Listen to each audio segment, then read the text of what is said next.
Congratulations, now you are engaged. So today we're gonna start on your wedding planning journey. So as soon as you've gotten engaged, the clock starts ticking. If you're a procrastinator, this is not the time to wallow in your procrastination. If you are an anxious person and want to get everything done immediately, this is also not the time to do that.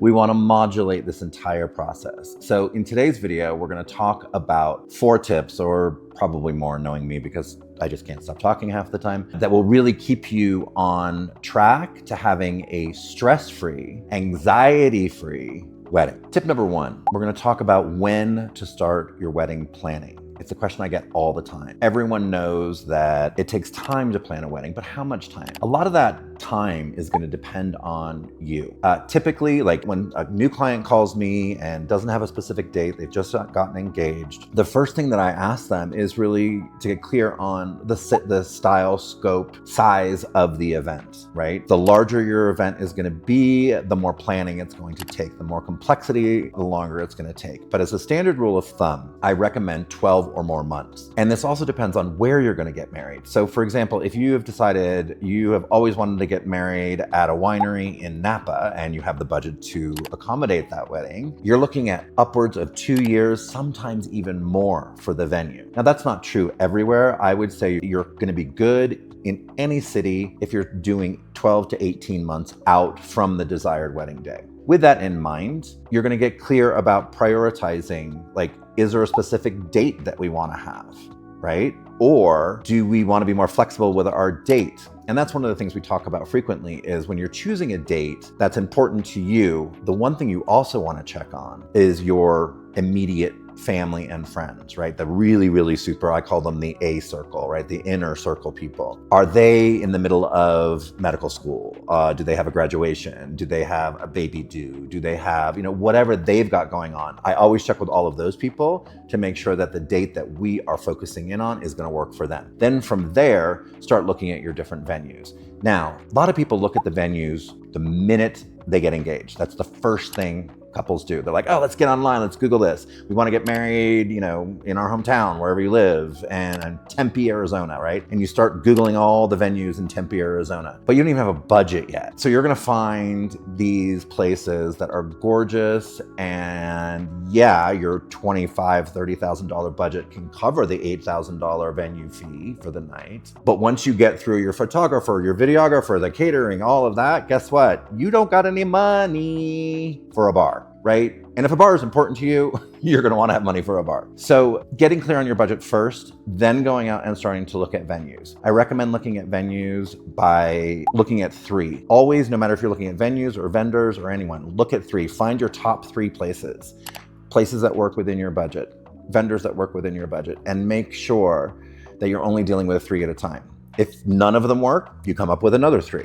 But having more than 3 will take you into complete overwhelm and stress. And we're gonna have another video on how to deal with that specifically, but for right now, just keep it down to 3. That's a really good trick.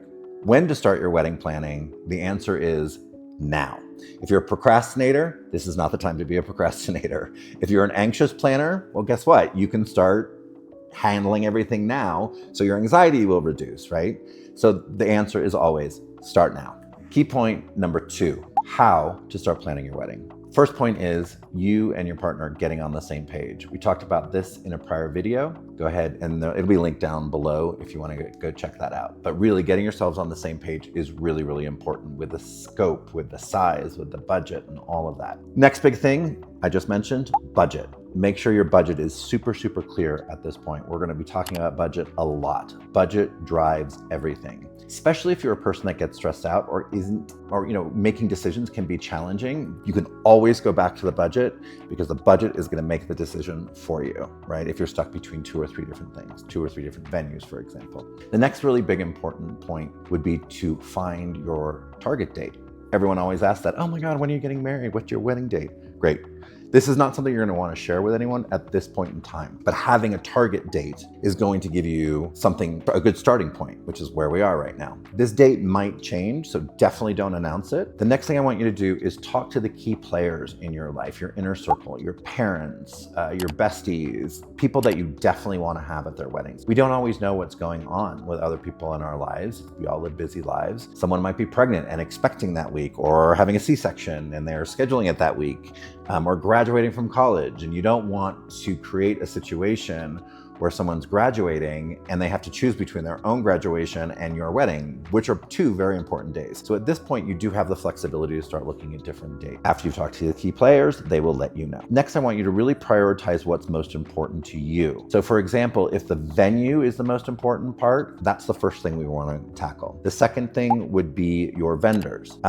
So if for you, the food and beverage is the most important thing, you could be in a park, you could be in a hall somewhere, you don't care about the venue at all, start contacting your vendors, right, to make sure that they're available. But really, the best thing to do, because a lot of those vendors are going to ask you, where is this being held, is to look at the venue first. So venue first, and then you start looking at the rest of your vendors and prioritize those vendors. And you do that, how? By jumping online. We all can Google everything nowadays, right? So Google it, get on there, get clear, start looking at pricing, start looking at policies and procedures, because sometimes people have these grandiose ideas that the party is going to go to 4 o'clock in the morning. Well, your most exciting venue has an 11 o'clock curfew because it's in XYZ neighborhood or whatever, right? So those are the kinds of things you're going to uncover. But start with the date, your budget, key players, prioritize what's important to you, and then start searching online. So now we're going to move into pro tip number 3.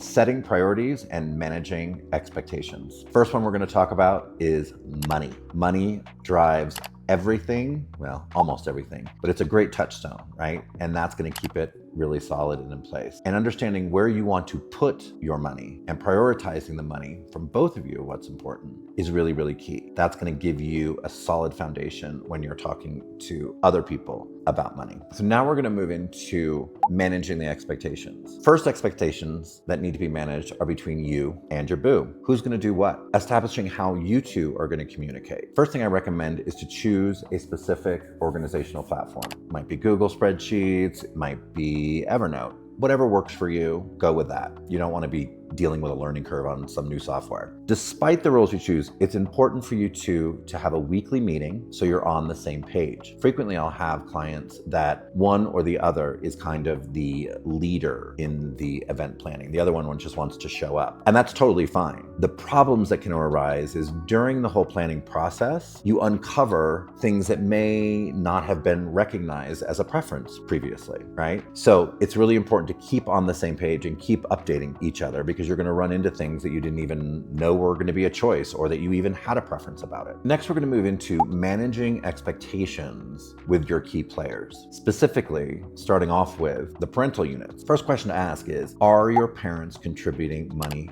to this event? If they are, what are the strings that are attached to it? And I don't mean that to be negative, but we really want to uncover what their expectations are. Some parents will write you a check and say, here's what we're contributing. If you want more than this, it's on you. See you on the wedding day. Other parents, you might end up with a mom or dad that wants to be the co-pilot and plan the entire wedding, which can also be great, but you need to have that clarity at the beginning. Questions to ask. So if they do take money from mom and dad, or whoever your parental units are they expecting to add their own guest list to this? So suddenly your 100-person wedding is a 175-person wedding. So the $20,000 they're giving you isn't like they're really giving you $20,000, because they've increased the cost of your wedding by 80%. Right? So they're just paying for their guests. That's something to look at. Do your parents have an expected style? Do they have an expected location? What are their expectations? Have this conversation with them. Once you've gotten their opinion, do not take it as the ultimate answer.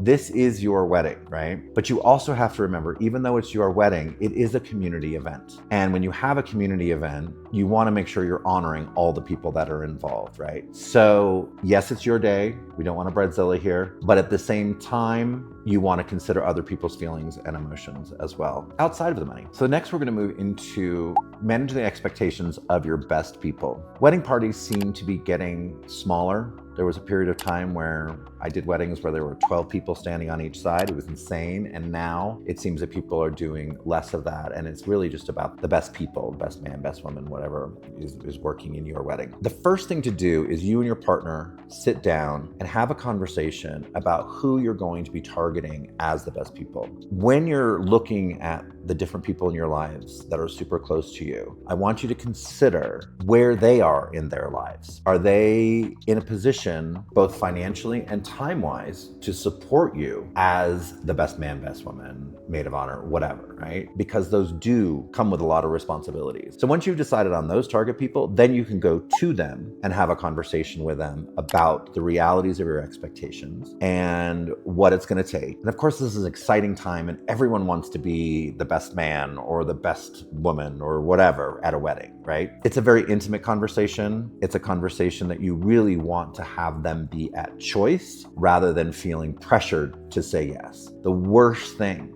you can have from a stress and anxiety standpoint is having someone who you are going to depend on that ultimately can't do the job that you need them to do on the wedding day. Now we're going to move into tip number 4. This is delegating tasks and seeking support. Many brides make the mistake of taking too much on themselves. They may do this for a number of reasons. They're A-type personalities that want to control everything. They've always had a specific dream of what their perfect day is going to look like, and there's no way in hell anyone else is going to screw that up for them. So the only way is for them to control every last detail. So whatever type of planner you are in any other aspect of your life, that's exactly how you're going to approach planning your wedding. So learning how to delegate will be the key to having your stress reduced, to actually creating the day of your dreams, because you are only one person. And the big bonus is everyone working together makes the entire experience more fun. Everyone's engaged, everyone's more involved. It makes it more fun for everybody. And they also come up with some amazing ideas that you may or may not want to include.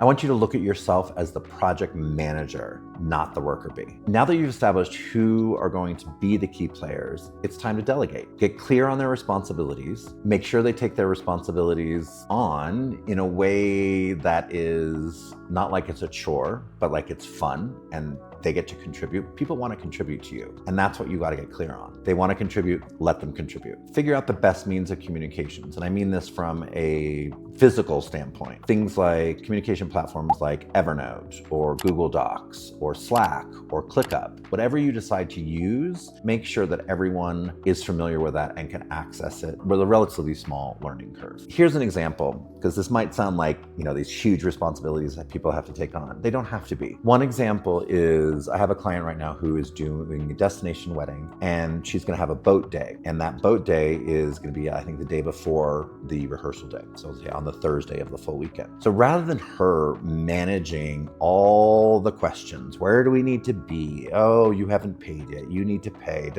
I recommend that you assign a captain to that experience. Same could be true for spa day, for golf day, or a pre-shoot, for example. Whatever you guys are doing, assign a person to manage that. Right now, it may not seem like a big deal, but the week of your wedding, the last thing you want to be dealing with is Aunt Susie calling you saying, I haven't paid for 5 positions on the boat yet. How do I don't know how to use PayPal. You don't want to be dealing with that. Let your captain deal with that. So assign that. That's part of the delegation throughout the entire process. That's a wrap on our guide on how and when to start your wedding planning. We want you to have the day of your dreams, but we also want your journey to getting to the day of your dreams to be as flawless and seamless as possible. Ready to dive deeper into wedding planning and inspiration? Check out our next video, which is going to be on managing stress, managing depression, and seeing if you are getting depressed, as well as avoiding overwhelm at all costs. I'm Zach Campbell. I've planned over 325 weddings and events around the world. I want you to benefit from my wins, my losses, and my learnings. I've had a lot of all of those in the last 30 years. To make sure your wedding planning journey goes as smooth as possible, don't forget to like and subscribe to our future pro tip packed videos.